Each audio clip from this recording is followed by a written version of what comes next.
So now I would request Ms. Ritika. Ms. Ritika, can you please help us to know how do you think children can balance between curiosities, exploring things, and safety? So thank you for introducing that to me, Ramya. I will begin by the role of us as parents and as teachers. This entire scenario of how to behave online, or what is the meaning of online presence. Because if we just assume that a child will be able to navigate his or her way in the online world without us guiding them, I think that is setting a very, very wrong expectation. Just imagine this. When a child goes out for the first time to the market to shop something for themselves or for the family, don't we give them a multitude of instructions? Make sure that you are walking straight, and make sure that you look left and right when you cross the roads. Make sure that you look at the signal if you're at a signal. Don't talk to strangers and don't give out information. So we tell the child various informations and instructions when they're venturing into a new world or a new experience. The same goes for the online world as well, because we are equipping them with a very powerful medium, a powerful tool, and we want the children to be present there. It's not like we don't want them to have an online presence. There's a lot, in fact, going forward, everything right from school admissions to higher education admissions to even job placements, everything will have some element of background check through the online medium. So it's a very powerful medium, and we want to use our children to be there and use it. But there has to be certain hand-holding that has to happen. So if I come to our role as parents, through the life or through the journey of a child, as a parent, we have to play different roles at different times. In the ages 0 to 5, 0 to 6, or when the child is just born, our role is that of intervention.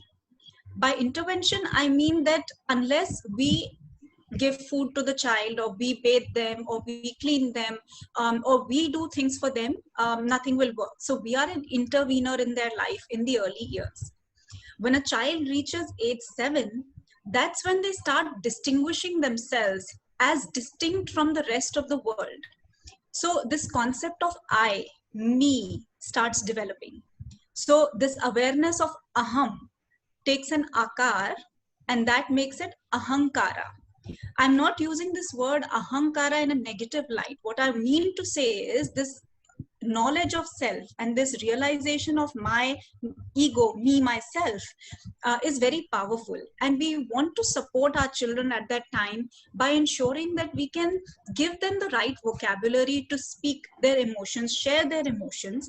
And that will only happen once if we are open in sharing our own emotions with the kids. So around age 7, that is what we essentially need.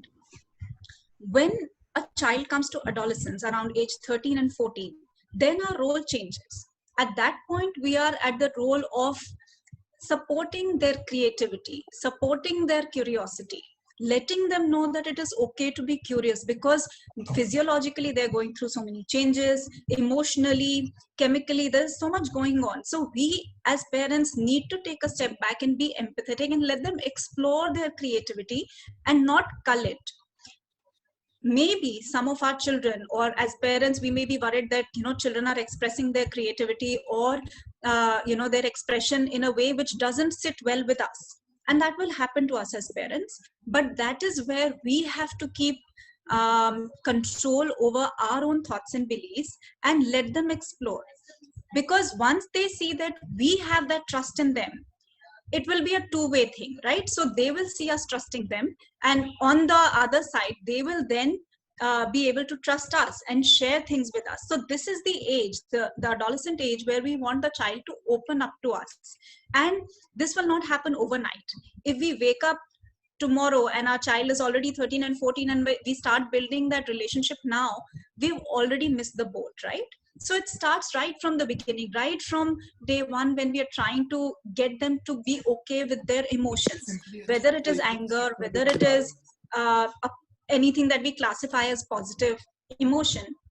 We have to help children verbalize them. We have to help them navigate them and be okay with them, even if it is something like anger or boredom or stress, anything. So this is how our role is transforming. And when you say that how should we help children navigate their creativity and curiosity, I think as parents, the best that we can do is support them and guide them. If we think that we can color their thoughts and their behavior in the way that we want and we expect, I think we will lose the battle, and in the process we'll also lose the trust of our children. The next stage, of course, is another 7 years. If you think children are at the age of 20, 21, then our role again changes. Then our role is that of somebody who's involved in their life. We are no longer intervening. Hopefully we don't intervene when our kids are at 21 year of age. We obviously don't want to be interfering, but we want to be available and we want to be involved in their life. So I think that's one thing that we need to keep in mind in terms of our own evolving role. Coming to the online medium, the things that the parents need to be really aware of is the number one thing which I have seen that it doesn't really cross a parent's mind is the digital footprint that a child is creating while they're online. So if we have to help our children balance their curiosity, their creativity, and all of that online, we must first empower them with the knowledge that whatever you do online has a digital footprint. It's not like you're sending out information in a black hole and it doesn't matter because it's not the real world. The real world and virtual world are not two separate planets. It is part of our life and it is very much intertwined with what we do in our real day-to-day interaction. So we need to empower ourselves and our children with the knowledge that your digital footprint is there to stay forever. You cannot remove anything on the digital medium completely. Any like, any comment, any share, any information, any picture that you reveal is going to stay there for good, and you have to be prepared for the consequences. So I think that is the first thing that I would think that we need to do to empower our children in the right direction. Within these norms, we need to then let them be and let them explore their curiosity, creativity. I think the second thing is when we say what do we expect in terms of behavior. Now, why should we expect anything different in terms of our behavior online from our children than we do in real life? In real life, we expect our children to be respectful. We expect them to, include others and not exclude. We expect them to use good language and not use foul language. So the expectation has to be the same even on the online world, and we have to communicate that over and over again, that this is not two separate worlds. This is part of your life. This is part of the persona and an extension of your persona online, and you have to ensure that there is basic hygiene that you maintain in that, and friendly banter and things like that is all okay, and we have to ensure that we don't put fear in the minds of our children. But we have to say that there is definitely, if you're if stalking is wrong and it's criminal in real life, it is very well criminal in the online life as well. If bullying somebody, and I'll come to the topic of bullying in detail next, but if that is wrong in the real life, then it is also wrong and same with exclusion, right? If somebody is deliberately excluding someone online, then it is wrong and it has to be addressed. So and coming to things like the boys locker room, of course, sharing morphed photographs, morphing anybody's photographs or misusing anybody's photographs, whether it's real life or online, these are criminal acts, and to me this is a grave situation. So there should be no gray area, I feel, in the minds of children. And if there ever is a gray area in their mind, they will only come to us for answers if they trust us. So I again circle back to the point that if that trust is built over a period of time, over the first 13, 14 years of life, there are chances that the child will come back to you and ask for clarification if there is a gray area and they don't know if they are crossing the line towards the wrong side. So that's something that I definitely want to share. Yeah. So just to brief, I'm sure that most of us and as parents, we need to build that trust since the early ages of a child. We need to show them that yes, we trust them. We believe in them, and whatever they are doing, it has to be, they should share it with us, because we will guide them the right way, not the wrong way. Also, when they go to the adolescent age, we need to become their as a friends. We don't have to interfere in what they are doing, but yes, we need to make sure that they should share everything with us, and we need to become a friendly, it has to be a friendly atmosphere between a parent and a child. Then only they'll come to us believing in us that yes, whether they are asking us or not, and whatever they are doing is the right track or they are following the wrong track. So one more question, Ms. Ritika. As you work with a lot of parents and teachers, do you think they are able to clear the common myths? And what, according to you, would be the common myths? I think one of the biggest myths that I would talk about is this understanding of what bullying is, and what is the definition of bullying. Um, I think what is happening largely is that we throw around this B word, the bullying word, very lightly and casually. And this is something which I want to bring to light here as to the myth around bullying or what it is. By definition, bullying is a power struggle. So it is basically somebody who is socially or physically more powerful or feels that they are more powerful, and they are exerting that power over somebody who they can manipulate. There are different kinds of differentiations. There's a hot bully, there's a cold bully. The hot bully is outright physically abusive and verbally abusive. A cold bully is more manipulative, so they wouldn't really say out loud or do things out loud, but they put the victim in a situation or somebody in a situation where they feel victimized. So in my mind, the first myth that we need to clear is what is mean behavior versus what is bullying. Children by nature tend to be mean to other children every 2 to 3 minutes.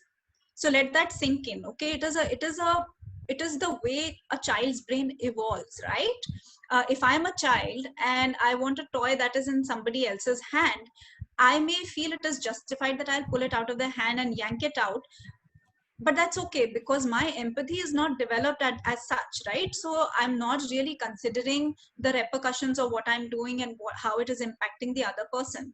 So this is mean behavior and it's not really bullying. So we have to understand that there has to be a clear power struggle happening between two people to call it bullying, and it has to be a repeated behavior, not a one-off behavior where somebody did something and then we tag them as a bully.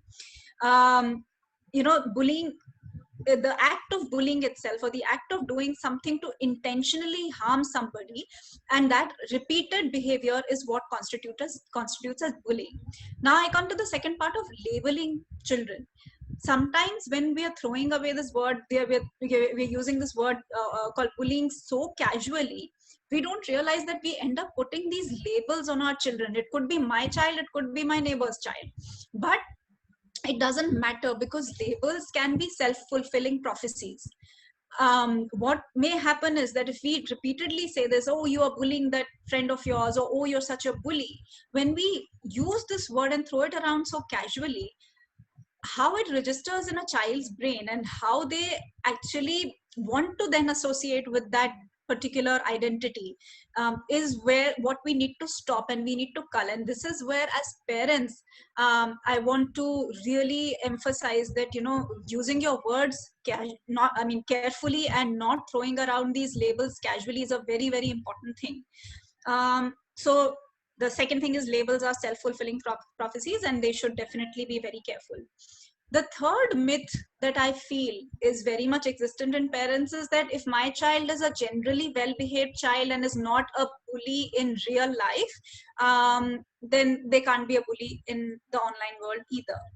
Now, I do agree that if as parents we've been doing all our, our responsibilities, we've been sort of doing these things through ages 0 to 14, like I mentioned before, of course there are chances that my child, if they are well behaved in real life, then they will not turn into a monster online. At least that's the hope.